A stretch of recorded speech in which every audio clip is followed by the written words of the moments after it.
Today we're in the northern mountains of Utah in Park City. We have a 2005 Lotus Elise in laser blue. I bought this car 4 months ago in San Francisco, California. Drove it across the Nevada desert up to Park City. Try to drive the car every single day, put 8,000 miles on it in the short 4 months that I've owned it. This Elise is a 2005 model. This is the first year of the second generation Elise, and also the first year that the Elise was imported into the American market.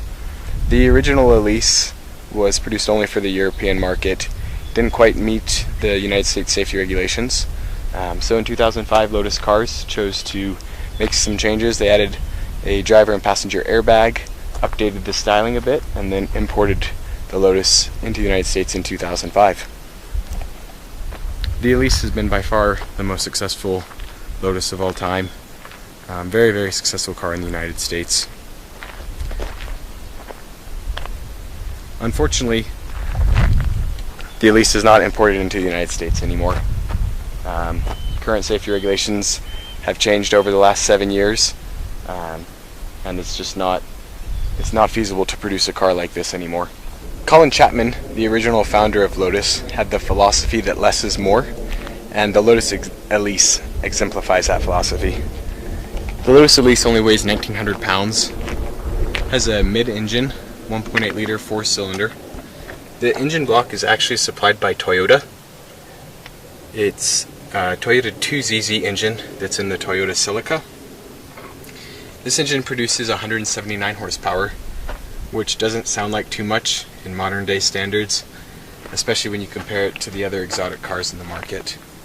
But this car, weighing only 1,900 pounds, really has excellent power to weight ratio.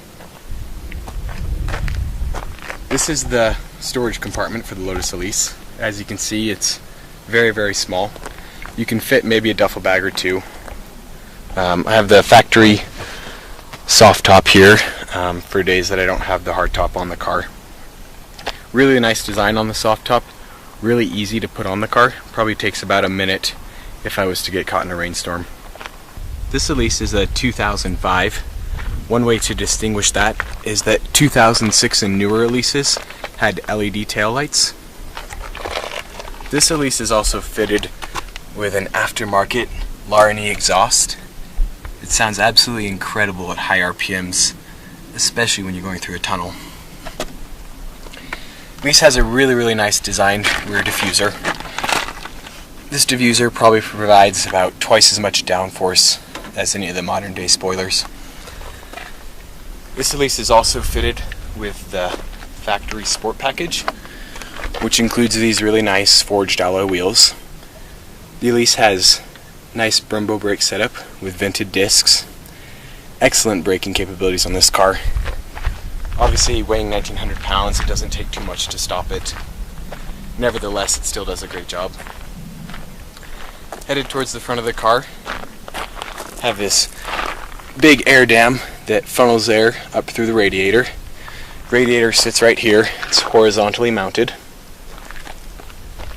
Never had any issues with the car overheating.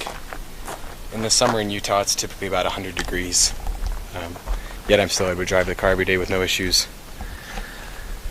One thing that's so cool about having the Toyota engine is that it's super reliable. Parts are really cheap. I can actually go down to the Toyota dealership to get anything I need. So you get the styling of a Lotus Elise, but then you have the reliability of a Toyota Camry.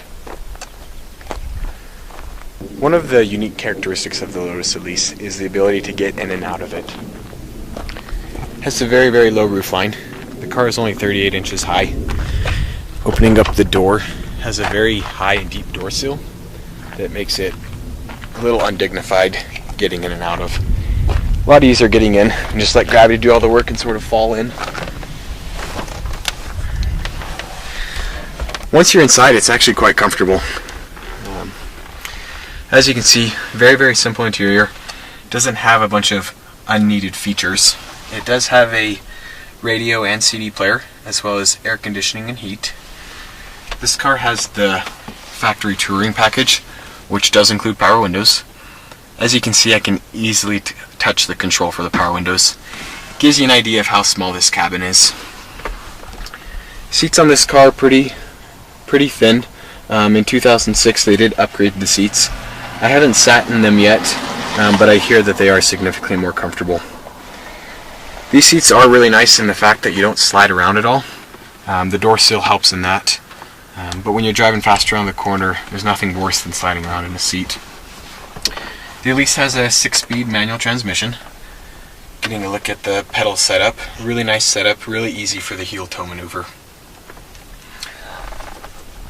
The Lotus Elise red lines at around 7,800 RPMs, high revving engine. 0 to 60 time is 4.8 seconds, and top speed is around 155, 160 miles an hour. There are a lot of great things about the Lotus Elise. It's incredibly awesome looking, pretty easy to maintain, gets good gas mileage, but the best thing about this car by far is driving it. Let's start it up.